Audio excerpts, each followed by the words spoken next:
Hey folks, it's Greg. You're watching Greg's Country Cabin Outdoors. Hope you're having a great day. Um, I was honored by a friend of mine, my favorite author, J.D. Proffitt, to um, proofread one of his books. And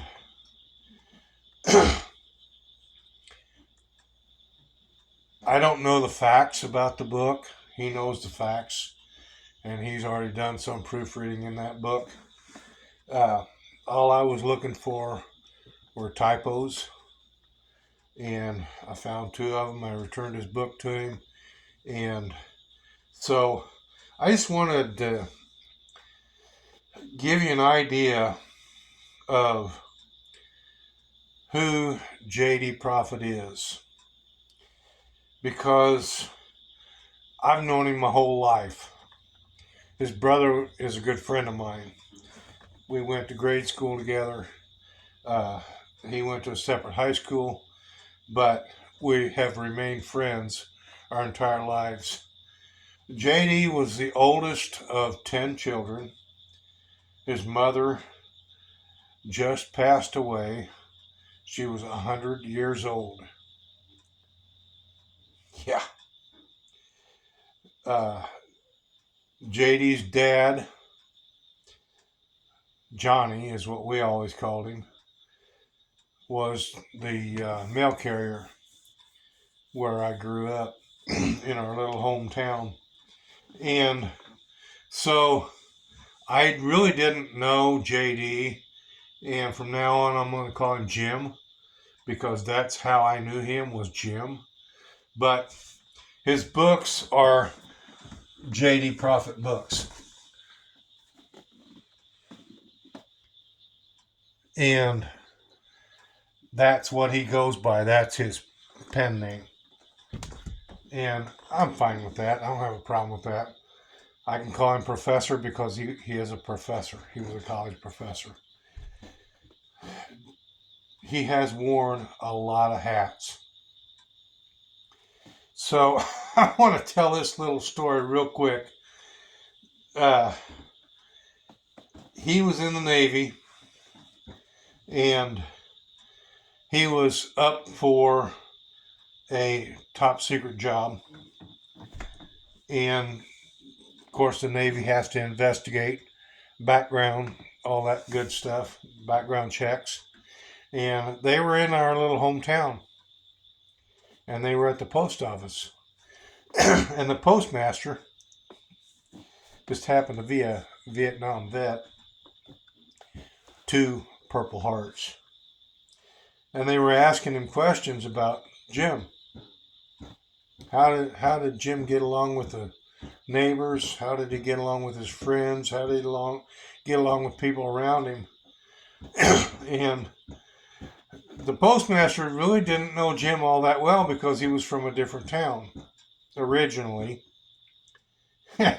So he hollered back. He said, "Hey, Johnny." Johnny said, "What?" He said, "How did Jim get along with his neighbors and friends and such?" And these 2 suits looked at him and said, "Who's that?" And he said, "That's his dad." And before Johnny could come out to the front, they were gone. They didn't want Johnny to see him. Anyway, yeah, Jim got his promotion. He was communications officer on a naval ship, the Hepburn, during the Vietnam War. And so a few of these novels are about that. But what really grabbed me about it is the fact that we grew up in the same town, and there was a lot of history about our town that a lot of us didn't know about. And he wrote his first 3 novels about our hometown. So, the first one, Manchester Bluff. And this is my 3rd copy, autographed by Jim. because somehow along the way I lost my first copy. My second copy I gave to a very good friend of mine who was a history buff. Unfortunately, I bought them for him, but I didn't get them delivered in time. He passed away. He was dying from cancer, and I just didn't get there in time. So his second novel was Fever Run. And these novels focus on the guy that our hometown was named after. And the third one is Beard Iron. And the guy in the focus of Beard Iron was originally a rebel. And this focuses on how poorly the rebels were treated by the Union Army. And Jim had a relative that actually fought on the side of the South during the Civil War. So yeah, he has a history, and he's brought it forth. So Fever Run focuses on the cattle industry that was going on during and after the Civil War. And Manchester Bluff focuses on how that particular cattle baron in our hometown provided food for the Union Army. So he's written several books. Management Over Breakfast. This is an excellent story. It talks about a lot of different topics, and honestly, there's no specific subject to this book. J.D. Proffitt found breakfast to be an excellent setting for discussions about management and leadership. It was a relaxed time for reflection over coffee and fine food before the workday got started. This short book offers a collection of these exchanges gathered over time. The book offers food for thought, and there really is good food for thought in there, for managers looking to make improvements and move up in the organizational hierarchy. So it is an excellent book. It's great learning book. It's a great way to brush up on your skills as management. Tethered to Tetherless, that's Jim's story. And that's Jim. If you can zoom in, focus, that's Jim. Anyway, that's his story after he got out of the Navy, and where he went with wireless. He was a pioneer in the wireless industry. 9 papers, club writings. 9 papers is a partial collection of the author's essays submitted to the club over the several years. The subject matter varies. Each essay can be read in one sitting. Grab a cup of coffee or tea, relax and enjoy. Excellent, excellent book. And he focuses on a lot of things that your everyday run-of-the-mill people have to focus on when they're running their businesses. Operation Euclid. This is the story of Jim's dad during World War II. And it's a World War II novel, and the struggles that he went through, the battles that he had to deal with. And